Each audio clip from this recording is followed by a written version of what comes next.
It's been 5 years since a comet hit Earth and wiped out over 75% of the global population. Fragments of the comet are still in the atmosphere, the air is polluted, residual radiation lingers, and earthquakes and electromagnetic storms have become the norm. Humans have no choice but to keep living in bunkers. John lives with his family in a bunker in Greenland. He works as an engineer but also a scout, which means he gets to put on a hazmat suit and occasionally leave the bunker to check on the state of the world. One day he notices that another fissure has opened on the ground and realizes they're getting bigger. Then John goes to the beach and discovers a bunch of lifeboats together with a crashed ship. First he checks every lifeboat but doesn't find anything useful in any of them. Then he enters the ship through a hole and finds some useful tools that he takes with him. Further inside, he finds the dead bodies of the whole crew. In a drawer there's a notebook with a beautiful flower that he takes too. At that moment someone from the bunker warns him on the radio that there's a storm coming. John begins running as fast as possible as the electromagnetic storm approaches him from behind at alarming speed. Thankfully John manages to jump over the gate and enter the bunker just in time to close it again before the storm strikes. After the team decontaminates him, John sits in shock as he processes how close he was to death. He decides to see his therapist and shares how weird the current state of the world makes him feel. The therapist explains that everyone is going through trauma and pretending they aren't, so he advises John to stop pretending and be more open with his family. Meanwhile, John's wife Allison is a meeting with the other bunker leaders, who are worried about running out of resources.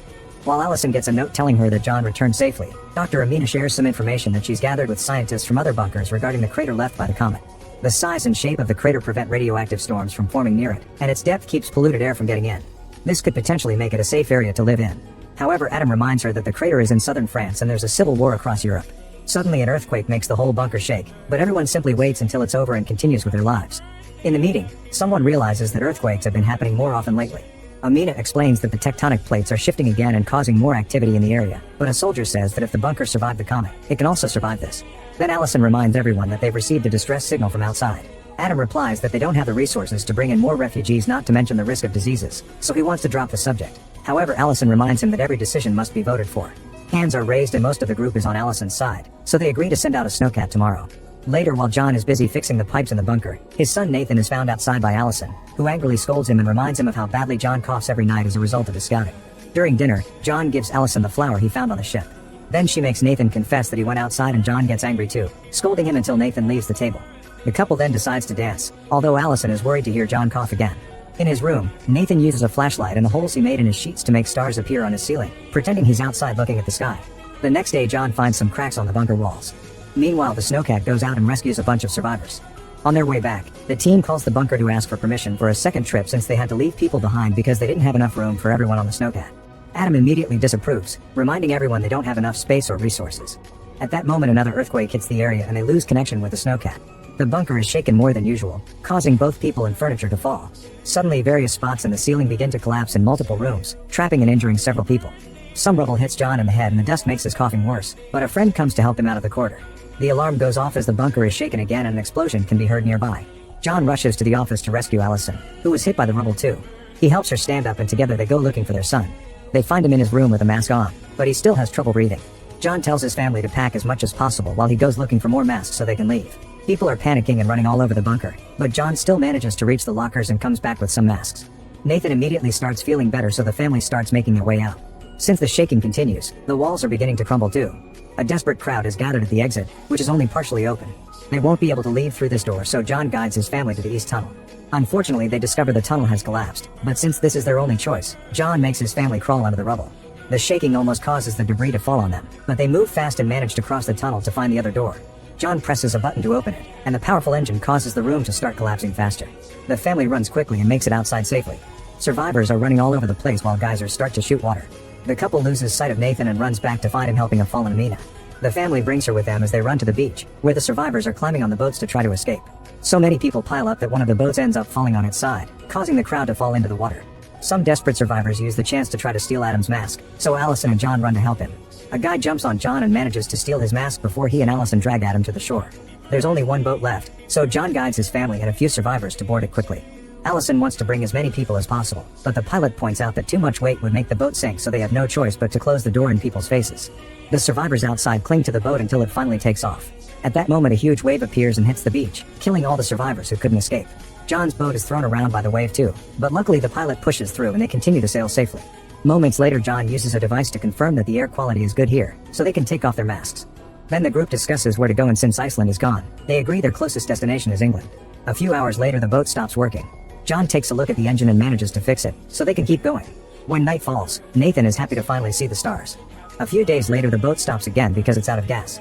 The group has no choice but to ration the food and let the sea take them somewhere. After a long wait, the boat finally reaches land. The group looks outside and is surprised to discover they're in Liverpool. John uses his device to confirm the air is clean and says they should find shelter, but when they look down they notice that part of the area is flooded. John takes an oar and starts rowing until the boat finally hits a dry road. The group gets off the boat and notices that the town looks abandoned. They see a few people down the street, so they follow them until they find a humble settlement where the locals try their best to survive. John notices that many of them look sick, so they won't live for long out here. John's group hears screaming and follows it until they find a crowd protesting outside a bunker protected by armed soldiers. Adam rushes to the gate and explains that his people are the governing officials from Greenland Station, so he requests emergency asylum. The soldiers ask for their badges, but only Allison has hers, so she's the only one allowed to enter. Adam starts arguing with the soldiers while the crowd grows more agitated, and a soldier ends up shooting Adam to kill him. When a random survivor tries to get in, he's shot as well. The soldiers close the gate as an alarm starts wailing. At that moment a storm appears in the sky and the crowd runs away in panic. Amina and John's family run to stop a van and ask Obi to take them to London. Obi wants payment, so he lets them get in his van after taking John's watch. The vehicle speeds out of town and avoids the storm just in time. Allison hugs Nathan to comfort him while Amina grieves for Adam. Obi explains that people are desperate and will kill for food. A few hours later the van stops in the middle of the forest for a break. Obi smokes a cigarette and shares that he came to England from Nigeria 12 years ago, but he doesn't regret it. John asks him if he knows anything about the state of France, but Obi says that the area is too dangerous and thinks that the crater story is fake. Suddenly they hear some rumbling and discover that several comet fragments are falling from the sky. Everyone rushes to hold on to a tree right before the fragments fly above them, destroying the top of the plants. The resulting wind is very strong, but the group manages to hold tightly to avoid being blown away. Obi says his van is all he has and runs to try to retrieve it. However, the fragments start crashing on the ground and one of them kills Obi, also destroying the van in the process. Once the fragment shower is over, Amina and the family gather their bags and every useful item they can find in the van and continue their trip on foot. Eventually they arrive in London and knock on the door of a very big building. A hole opens and Mackenzie points a gun at them, but she immediately puts it down when she sees her old friends and lets them in. Then she shows them around, revealing that this building is a retirement home, so all the survivors living here are elderly people. Mackenzie explains she managed to seal off this wing and the generator keeps the air filtration system going. The group gets to relax with some food and drinks for dinner. John asks about the crater and Mackenzie says she's heard the rumors, but she doesn't know if they're real. Screams and gunshots can be heard on the streets and Mackenzie confirms that London isn't safe anymore.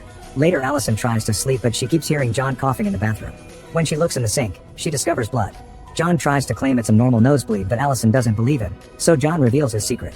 A doctor in the bunker told him that bleeding is a symptom that means he has 6 to 8 weeks left to live. Allison has a breakdown and wants to stay in the retirement home to spend John's last days quietly as a family. However, John refuses to die there and instead wants to find a new home for his family so he can die in peace. The next day Mackenzie gives them one of the many abandoned cars from the retirement home and a gun to defend themselves. After Mackenzie hugs them one last time, Amina and the family leave. A few hours later while crossing the countryside, John notices that Nathan looks down and proposes to play road trip games. Suddenly a bullet destroys a car window and hits Amina, instantly killing her. Some men in the bushes keep firing at them, being careful not to hit the engine because they want to steal the car. John immediately gets into position behind the vehicle and starts shooting back, killing the robbers one by one as they come closer. When there's only one left, John runs out of bullets, but thankfully Allison has a second gun and shoots the last man before he can hurt them. After taking a moment to comfort each other, the family digs a hole and buries Amina. John says some prayers as a final goodbye and Nathan finds it curious because praying sounds like wishing them well when the person is actually dead. A couple of hours later, the family arrives at a big desert area and realizes this is what's left of the English Channel. At least this means they won't need a boat. As the trip continues, they see lots of ships and containers on the ground, including a whole Spanish galleon. A few miles later, they find the way blocked by a bunch of cars and survivors that aren't moving. It turns out there's a huge chasm between England and France that can only be crossed by walking on a very dangerous rope bridge. Nathan is terrified and says he can't do it, so John goes first to serve as an encouraging example. The family starts walking on the rope very slowly and carefully. When John coughs, he almost slips but recovers quickly. Suddenly a very strong wind begins to blow and pushes the bridge, so everyone has to hold on extra hard to avoid falling. Thankfully the wind stops quickly and the family can keep advancing until they make it to a rock formation in the middle of the chasm. 2 ladders link the rocky formation to the other side of the abyss. While the family takes a moment to rest, an earthquake hits the area, but thankfully nobody falls. The trio gets on the ladder and starts crawling, however they have to stop and hold tight when the earthquake strikes again. Rocks fall from the chasm walls and soon the rope bridge breaks, sending various people to their deaths. On the other ladder, a man sees that the bridge doesn't exist anymore and turns around, pushing another guy into the abyss in the process. That ladder is starting to slip, so the man jumps and lands on top of Nathan right before the rocky formation crumbles, causing the second ladder and a few people to fall too.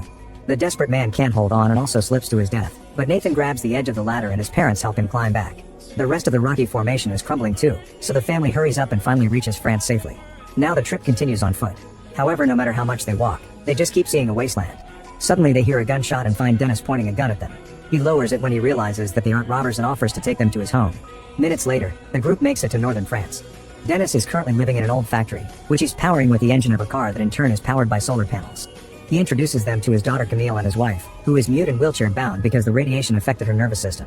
During dinner, Dennis learns that John's family is trying to reach the crater and warns them that the area is extremely dangerous.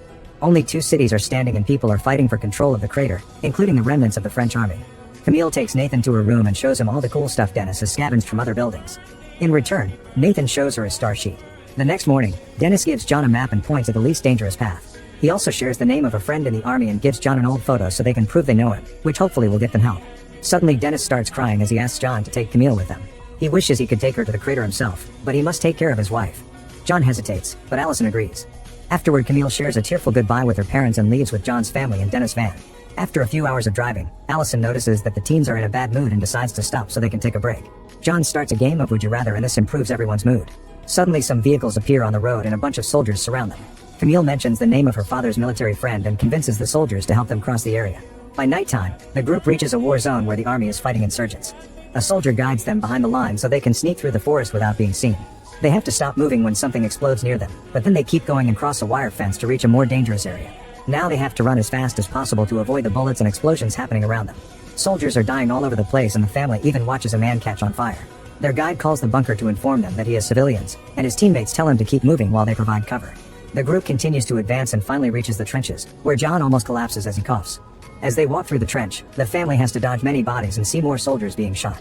Eventually they reach a ladder and their guide sends them out into the forest, telling them to just walk ahead until they find a camp. In the morning, the group finally finds the military settlement. Camille notices some mountains that weren't there before and John concludes they must be close to the crater. When they ask a soldier about Dennis' friend, they discover he's dead. The other soldiers don't want to help them, so John tells them he's dying and only wants to protect his family. A man takes pity on them and gets them a spot on their bus. John's family and a few other survivors leave in the bus that will take them to the crater. However, the trip is interrupted when something explodes on the road. Suddenly the bus is surrounded by insurgents, so a soldier goes out to fight them, but he's immediately shot down. Then an insurgent kills the driver too and forces all the refugees to get off the bus.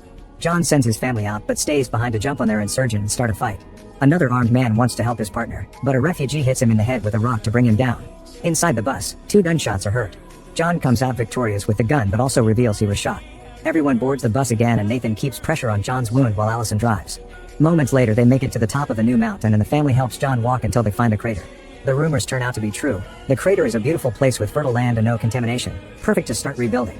At that moment John collapses and his family surrounds him to say a final goodbye before he dies. Everyone cries while Nathan repeats his father's prayers.